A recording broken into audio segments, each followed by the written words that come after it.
नमस्कार विद्यार्थी मित्रांनो, आपण त्या ठिकाणी मागणी विश्लेषण या प्रकाराला आपण त्या ठिकाणी सुरुवात केलेली आहे.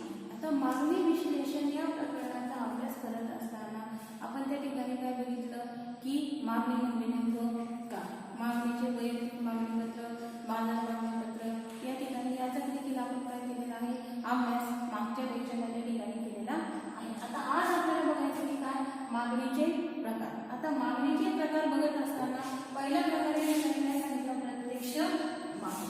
आता प्रत्यक्ष मागणी म्हणजे नेमकं काय, तर प्रत्यक्ष मागणी या ठिकाणी वाक्य काय सांगितलं आहे, प्रत्यक्ष गरज पूर्ण करण्यासाठी उपभोक्त्याकडून ज्या वस्तूची मागणी केली जाते त्याला काय म्हणतात, प्रत्यक्ष मागणी असे म्हणतात. हे लक्षात ठेवा की प्रत्यक्ष मागणी म्हणजे काय, त्या ठिकाणी प्रत्यक्ष गरज पूर्ण करण्यासाठी उपभोक्त्याकडून ज्या वस्तूची मागणी केली जाते त्याला काय म्हणतात, प्रत्यक्ष मागणी असे म्हणतात. म्हणजे या ठिकाणी अन्नधान्याची मागणी असेल, भाजीपाला असेल किंवा कपडे असेल, या वस्तूची मागणी ही आपण कशी करतो, प्रत्यक्षपणे त्या ठिकाणी करत असतो. म्हणून प्रत्यक्ष मागणीची व्याख्या सांगत असताना काय सांगितलं आहे, प्रत्यक्ष गरज पूर्ण करण्यासाठी उपभोक्त्याकडून ज्या वस्तूची मागणी केली जाते त्याला काय म्हणतात, प्रत्यक्ष मागणी असे म्हणतात. हे लक्षात ठेवायचे की उपभोक्त्याकडून प्रत्यक्ष गरज पूर्ण करण्यासाठी ज्या वस्तूची मागणी केली जाते त्याला काय म्हणतात, प्रत्यक्ष मागणी. अन्नधान्याची मागणी असेल, भाजीपाला असेल किंवा कपडे असेल, या अनेक वस्तूंची मागणी आपण काय करतो, प्रत्यक्षपणे त्या ठिकाणी करत असतो. याला काय म्हणतात, तर त्या ठिकाणी प्रत्यक्ष मागणी असे म्हणतात. की काय, प्रत्यक्ष गरज पूर्ण करण्यासाठी उपभोक्त्याकडून ज्या वस्तूची मागणी केली जाते त्याला काय म्हणतात, प्रत्यक्ष मागणी असे म्हणतात. मग या ठिकाणी आपण अनेक उदाहरण त्या ठिकाणी देऊ शकतो की अन्नधान्य असेल, भाजीपाला असेल किंवा कपडे असेल किंवा अशा असंख्य उदाहरणं आपण त्या ठिकाणी देऊ शकतो. त्यानंतर दुसरा प्रकार सांगितलाय बघा, अप्रत्यक्ष मागणी. आता अप्रत्यक्ष मागणी म्हणजे नेमकं काय, प्रत्यक्ष वस्तूच्या निर्मितीसाठी ज्या वस्तूची मागणी केली जाते त्याला काय म्हणतात, अप्रत्यक्ष मागणी असे म्हणतात.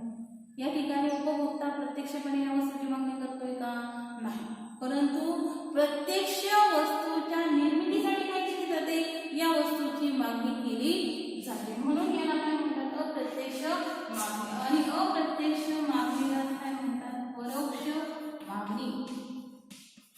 हे लक्षात ठेवा की अप्रत्यक्ष मागणीला काय म्हणतात, परोक्ष मागणी असं देखील म्हणतात. म्हणून या ठिकाणी व्याख्या काय सांगितलं आहे की अप्रत्यक्ष मागणीला परोक्ष मागणी असं देखील म्हणतात. आणि या वस्तूची मागणी ही वस्तूच्या उत्पादनासाठी आवश्यक असते की उपभोक्ता ज्या वस्तूची मागणी प्रत्यक्षपणे करतो त्या वस्तूच्या निर्मितीसाठी काय केली जाते, या वस्तूची मागणी केली जाते. म्हणजे या ठिकाणी उपभोक्त्याकडून कशाची मागणी झाली, आता अन्नाची मागणी केली जाते, बरोबर आहे.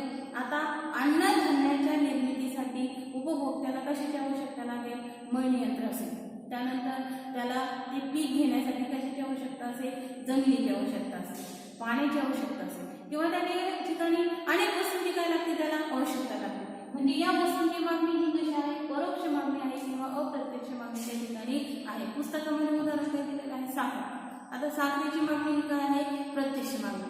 परंतु आता साखरेची मागणी ही काय आहे, प्रत्यक्ष मागणी.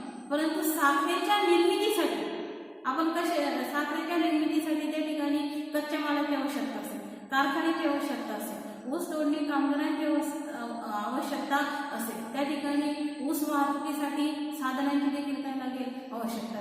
म्हणजे प्रत्यक्ष वस्तूच्या निर्मितीसाठी ज्या वस्तूची मागणी केली जाते त्याला काय म्हणतात, अप्रत्यक्ष मागणी किंवा परोक्ष मागणी असे म्हणतात. म्हणजे उपभोक्ता स्वतः या वस्तूची मागणी करतो का, नाही, परंतु त्याने ज्या वस्तूची मागणी केलेली आहे त्या वस्तूच्या निर्मितीसाठी काय लागते, या वस्तूची मागणी त्या ठिकाणी केली जाते. म्हणून याला काय म्हणतात, परोक्ष मागणी किंवा अप्रत्यक्ष मागणी त्या ठिकाणी म्हणतात. की अप्रत्यक्ष मागणी किंवा परोक्ष मागणी म्हणजे काय, उपभोक्त्याकडून या वस्तूची मागणी जरी होत नसली तरी त्या वस्तूच्या निर्मितीसाठी काय केली जाते,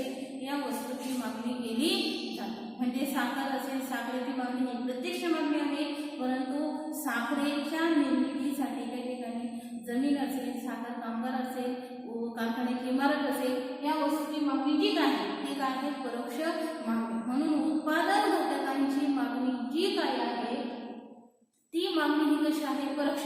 म्हणजे भूमी असेल, श्रम असेल किंवा भांडवल असेल, या वस्तूंची मागणी ही कशी आहे, परोक्ष मागणी त्या ठिकाणी आहे. आणि त्यानंतर आपल्याला तिसरा प्रकार या ठिकाणी बघायचा. मग तिसरा प्रकार कोणता सांगितलेला आहे, पूरक मागणी.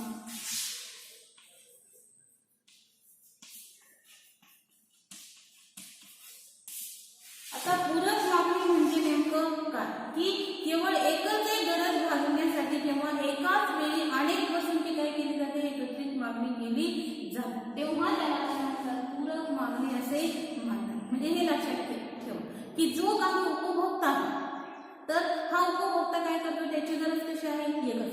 आणि ही एकच गरज पूर्ण करण्यासाठी तो एकाच वेळी काय करतो, अनेक वस्तूंची जेव्हा मागणी करतो तेव्हा त्याला काय म्हणतात, पूरक मागणी असे म्हणतात. पूरक मागणीला काय म्हटलं आहे, संयुक्त मागणी. संयुक्त मागणी हे लक्षात ठेवा की या ठिकाणी पूरक मागणी म्हणजे काय किंवा संयुक्त मागणी म्हणजे काय, उपभोक्त्याची गरज ही कशी आहे, एकच.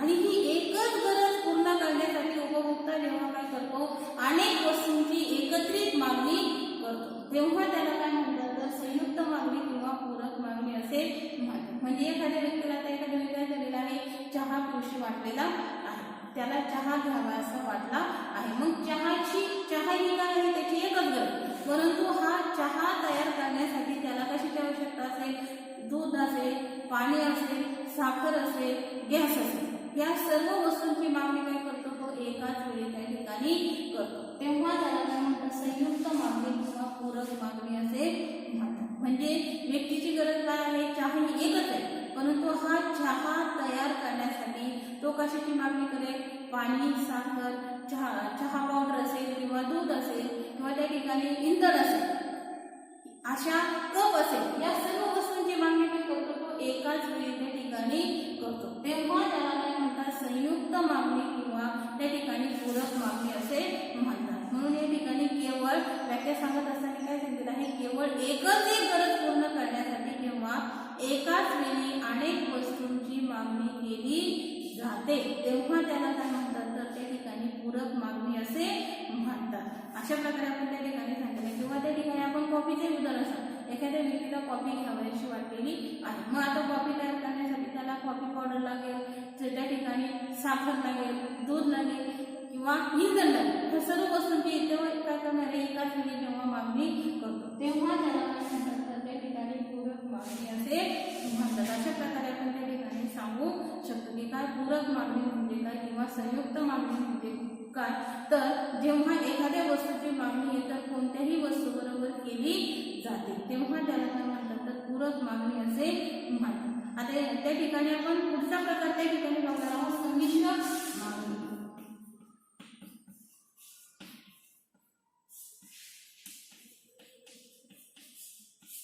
बघा, संमिश्र मागणी म्हणजे नेमकं काय. मग संमिश्र मागणी बघत असताना त्या ठिकाणी काय सांगितलं आहे, एका वस्तूची मागणी अनेक उपयोगासाठी केली जाते तेव्हा त्याला काय म्हणतात, तर त्या ठिकाणी संमिश्र मागणी असे म्हणतात. नीट लक्षात ठेवा, संमिश्र मागणी म्हणजे नेमकं काय, की एका वस्तूसाठी एकाच वस्तूच्या साहाय्याने काय केलं जातं, जेव्हा अनेक गरजा पूर्ण केल्या जातात तेव्हा त्याला काय म्हणतात, तर संमिश्र मागणी असे म्हणतात. काय म्हणजे आहे, एका वस्तूची मागणी अनेक उपयोगासाठी केली जाते तेव्हा त्याला काय म्हणतात, संमिश्र.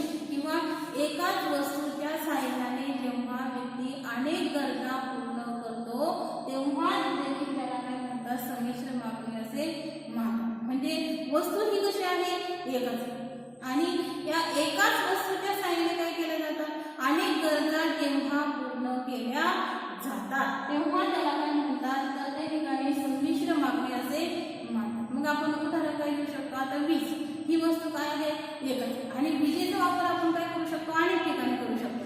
पंखा चालविण्यासाठी, प्रकाशासाठी, त्या ठिकाणी स्वयंपाकासाठी म्हणा किंवा पाणी तापवण्यासाठी, अशा असंख्य ठिकाणी आपण त्या ठिकाणी काय करत असतो, या विजेचा वापर त्या ठिकाणी करत असतो. म्हणून त्या ठिकाणी एका वस्तूची मागणी जेव्हा अनेक उपयोगासाठी केली जाते तेव्हा त्याला काय म्हणतात, संमिश्र मागणी असे म्हणतात. किंवा आपण असंही सांगू शकतो की काय, जेव्हा एकाच वस्तूच्या सहाय्याने अनेक गरजा पूर्ण केल्या जातात तेव्हा त्याला काय म्हणतात, तर संमिश्र मागणी असे म्हणतात. म्हणजे हे लक्षात ठेवायचे काय, वीज ही एकच वस्तू आहे आणि या विजेचा वापर काय करतो आपण अनेक ठिकाणी करत असतो तेव्हा त्याला काय म्हणतात, तर संमिश्र मागणी असे म्हणतात. त्यानंतर पाचवा प्रकार बघा की मागणीचा पाचवा प्रकार या ठिकाणी काय सांगितलेला आहे, स्पर्धात्मक मागणी.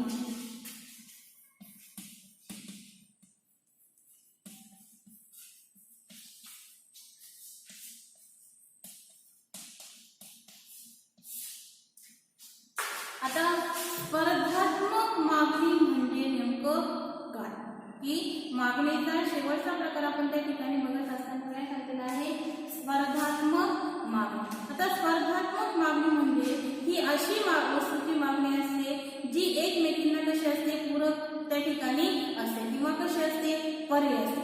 की स्पर्धात्मक मागणी म्हणजे काय, तर ह्या वस्तू अशा असतात की त्या कशा असतात, एकमेकांना पूरक त्या ठिकाणी पर्याय त्या ठिकाणी असतात. की म्हणजे या ठिकाणी बाकी काय, एका वस्तूची जर किंमत वाढली तर त्या ठिकाणी आपण काय करतो, लगेच दुसऱ्या वस्तूची मागणी त्या ठिकाणी करत असतो. म्हणजे या ठिकाणी आपण सांगू शकतो की काय, जर कॉफीची किंमत वाढली तर लोक काय करणार आहे, चहा पावडरची खरेदी काय करतात त्या ठिकाणी करतात किंवा चहाची मागणी त्या ठिकाणी काय होईल, वाढेल. म्हणजे या ठिकाणी सांगितलं की काय, अशा वस्तूची मागणी असते जी एकमेकींना काय असते, पूर्ण पर्यायी असते. की काय, दोन्ही वस्तूंपैकी कुठलीही वस्तू जरी आपण वापरली तरी त्या वस्तूच्या सहाय्याने आपण काय करू शकतो, आपली गरज त्या ठिकाणी भागवू शकतो. म्हणजे हे लक्षात ठेवा की काय, स्पर्धात्मक मागणी म्हणजे काय, की ही अशी वस्तू आहे की काय, त्या दोन्ही वस्तूंपैकी कुठलीही वस्तू जर आपण वापरली तरी सुद्धा व्यक्तीची काय होऊ शकते, गरज पूर्णपणे भागवू शकतो. म्हणजे या ठिकाणी आपण सांगू शकतो की काय, साखर आणि गुळ आहे. आता गुळाची किंमत जर खूपच वाढली तर लोक काय करणार आहे, साखरेची खरेदी करतात. किंवा त्या ठिकाणी पेस्ट आणि मंजन आहे. आता त्या ठिकाणी मंजनची किंमत जर खूपच वाढली तर लोक काय करतात, पेस्टकडे वळतात. म्हणजे या ठिकाणी काय सांगितलेलं आहे, स्पर्धात्मक मागणी. की एका वस्तूऐवजी दुसरी कुठलीही वस्तू आपण काय करू शकतो, वापरू शकतो. ठीक आहे, ही अशा वस्तूची मागणी आहे ज्या वस्तू कशा आहेत, एकमेकांना पूर्ण पर्यायी आहे. दोन्ही वस्तूंपैकी कुठलीही एक वस्तू वापरली तरी व्यक्ती काय करतो, आपली गरज त्या ठिकाणी भागवू शकतो. म्हणून या ठिकाणी काय सांगितलं आहे, एखाद्या वस्तूची जर किंमत खूपच वाढली तर त्याला पर्यायी वस्तूची मागणी काय करत असतं, व्यक्ती त्या ठिकाणी करत असतो. या ठिकाणी आपण सांगू शकतो की काय, साखरेची किंमत, गुळाची किंमत जर खूपच वाढली तर लोक काय करतील, साखरेची मागणी करतील. म्हणजे दोन्ही वस्तूपैकी कुठल्याही एका वस्तूच्या सहाय्याने व्यक्ती काय करू शकतो, आपली गरज त्या ठिकाणी पूर्ण करू शकतो. किंवा चप्पल बूट असेल किंवा त्या ठिकाणी आपण सांगू शकतो की काय, पेस्ट किंवा मंजन असेल, या दोन्ही वस्तूपैकी कुठल्याही एका वस्तूच्या सहाय्याने व्यक्ती आपण काय करू शकतो, आपली गरज त्या ठिकाणी भागवू शकतो. म्हणजे या ठिकाणी हे लक्षात ठेवा की काय, स्पर्धात्मक मागणी म्हणजे काय, अशा वस्तूची मागणी असते जी त्या वस्तू कशा असतात, एकमेकांना पूर्ण पर्यायी असतात. की या दोन्ही वस्तूपैकी कुठल्याही एका वस्तूच्या सहाय्याने व्यक्ती काय करत असतो, आपल्या गरजा त्या ठिकाणी पूर्ण करत असतो. तेव्हा त्याला काय म्हणतात, स्पर्धात्मक मागणी असे म्हणतात. अशा प्रकारे आपण या ठिकाणी आज मागणीचे प्रकार या टॉपिकचा काय केलेला आहे, अभ्यास केलेला आहे. पण त्या ठिकाणी प्रत्यक्ष मागणी म्हणजे काय, पुन्हा एकदा सांगतो की प्रत्यक्ष मागणी म्हणजे काय, उपभोक्त्याकडून प्रत्यक्षपणे ज्या वस्तूची मागणी केली जाते त्याला काय म्हणतात, प्रत्यक्ष मागणी. मग आपण उदाहरण काय सांगितलं, अन्नधान्य असेल, भाजीपाला असेल, फळे असेल किंवा कपडे असेल, तर या सर्वांचा समावेश कशामध्ये होतो, प्रत्यक्ष मागणीमध्ये त्या ठिकाणी होत असतो. त्यानंतर अप्रत्यक्ष मागणी म्हणजे काय, की अप्रत्यक्ष मागणीला काय म्हणतात, परोक्ष मागणी असं देखील म्हणतात. आता अप्रत्यक्ष मागणी म्हणजे काय, प्रत्यक्ष वस्तूच्या निर्मितीसाठी काय केली जाते, या अप्रत्यक्ष वस्तूची मागणी केली जाते. प्रत्यक्षपणे या अप्रत्यक्ष वस्तूची मागणी केली जाते का, नाही. परंतु उपभोक्ता ज्या वस्तूची मागणी करतो उपभोक्त्याने ज्या काही वस्तूची मागणी केलेली आहे त्या वस्तूच्या निर्मितीसाठी काय केली जाते, त्या अप्रत्यक्ष वस्तूची मागणी केली जाते. आपण उदाहरण सांगितलं की काय, उपभोक्ता कशाची मागणी करतो, साखर. परंतु साखरेची मागणी साखर तयार करण्यासाठी किंवा साखर निर्मितीसाठी त्या ठिकाणी भूमी असेल, त्या ठिकाणी कामगार असेल, कारखान्याची इमारत असेल किंवा जमीन असेल, ऊस वाहतुकीसाठी जी साधने असतील किंवा ऊस तोडणी कामगार असेल, यांची काय केली जाते, मागणी केली जाते. याला काय म्हणतात, परोक्ष मागणी. म्हणून या ठिकाणी सांगितलेलं आहे अप्रत्यक्ष मागणी व्याख्या सांगत असताना काय सांगितलेलं आहे की प्रत्यक्ष वस्तूच्या निर्मितीसाठी ज्या वस्तूची मागणी केली जाते त्याला काय म्हणतात, अप्रत्यक्ष मागणी किंवा परोक्ष मागणी असे म्हणतात. किंवा त्या ठिकाणी आपण आपण त्या ठिकाणी धान्याची मागणी करतो. आता धान्याच्या निर्मितीसाठी त्या ठिकाणी जमीन असेल किंवा त्या ठिकाणी मळणी यंत्र असेल, या सर्वांची काय लागते, आवश्यकता. या सर्वांचा समावेश कशामध्ये होतो, परोक्ष मागणी किंवा अप्रत्यक्ष मागणीमध्ये त्या ठिकाणी होत असं. म्हणून या ठिकाणी अप्रत्यक्ष मागणीला परोक्ष मागणी असं देखील म्हणतात. आणि उत्पादन घटकांची मागणी ही कशी असते, प्रत्यक्ष मागणी त्या ठिकाणी असते. आणि तिसरा प्रकार आपण काय सांगितला, पूरक मागणी किंवा संयुक्त मागणी. पूरक मागणी किंवा संयुक्त मागणी म्हणजे त्या ठिकाणी काय सांगितलं आहे आपण की केवळ एकच गरज भागवण्यासाठी किंवा एकाच वेळी अनेक वस्तूंची काय केली जाते, एकत्रित मागणी केली जाते, तेव्हा त्याला काय म्हणतात, पूरक मागणी असे म्हणतात किंवा संयुक्त मागणी. मग या ठिकाणी आपण काय सांगितलं आहे, व्यक्तीची गरज काय आहे, एकच, आणि ही एकच गरज पूर्ण करण्यासाठी तो काय करतो, एकाच वेळी तेव्हा अनेक वस्तूंची मागणी करतो, तेव्हा त्याला काय म्हणतात, तर त्या ठिकाणी पूरक मागणी. मग आपण उदाहरण काय सांगितलं होतं की चहा ही काय आहे, त्याची एकच गरज आहे आणि चहा तयार करण्यासाठी त्याला चहा पावडर असेल, दूध असेल, साखर असेल, इंधन असेल, या सर्वांची मागणी काय करतो, तो एकत्रित करतो. म्हणून त्याला काय म्हणतात, पूरक मागणी. संमिश्र मागणी म्हणजे काय, या ठिकाणी आपण काय सांगितलं की जेव्हा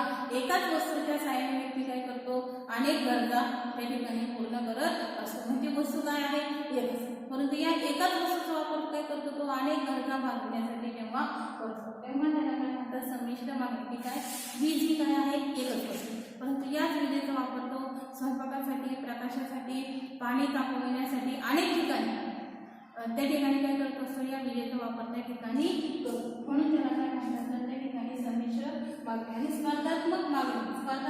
स्पर्धात्मक मागणी म्हणजे काय, तर या ठिकाणी काय सांगितलं आहे, या दोन्ही वस्तूपैकी कुठल्याही एका वस्तूच्या साहाय्याने व्यक्ती काय करत असतो, आपली गरज त्या ठिकाणी पूर्ण करत असतो. म्हणजे दोन्ही वस्तूपैकी कुठल्याही एका वस्तूच्या साहाय्याने तो काय करू शकतो, आपली गरज त्या ठिकाणी भागवू शकतो. म्हणजे त्या ठिकाणी गुळ आणि साखर असतो. मग साखर आणि गुळ या दोन्ही वस्तूपैकी तो कुठल्याही एका वस्तूचा वापर करून काय करणारे आपली गरज भागवू शकतो. किंवा पेस्ट किंवा मंजन असेल, मग त्या ठिकाणी पेस्ट किंवा मंजन या दोन्हीपैकी एका वस्तूचा वापर करून काय करू शकतो, तो आपली गरज पूर्ण करू शकतो. म्हणून या ठिकाणी स्पर्धात्मक मागणी म्हणजे काय, ही अशा वस्तूची मागणी असते जी एकमेकीला कशा असतात, पूर्ण पर्यायी असतात आणि कुठल्याही एका वस्तूच्या साहाय्याने व्यक्ती काय करू शकतो, आपली गरज भागवू शकतो. अशा प्रकारे आपण त्या ठिकाणी मागणी विश्लेषण या प्रकारातील मागणीचे किती प्रकार बघितले, 5 प्रकार या ठिकाणी बघितलेले आहेत. यानंतर आपण पुढच्या तासाला त्या ठिकाणी मागणी निर्धारित करणारे जे काही घटक आहेत त्याचा अभ्यास त्या ठिकाणी करणार आहोत.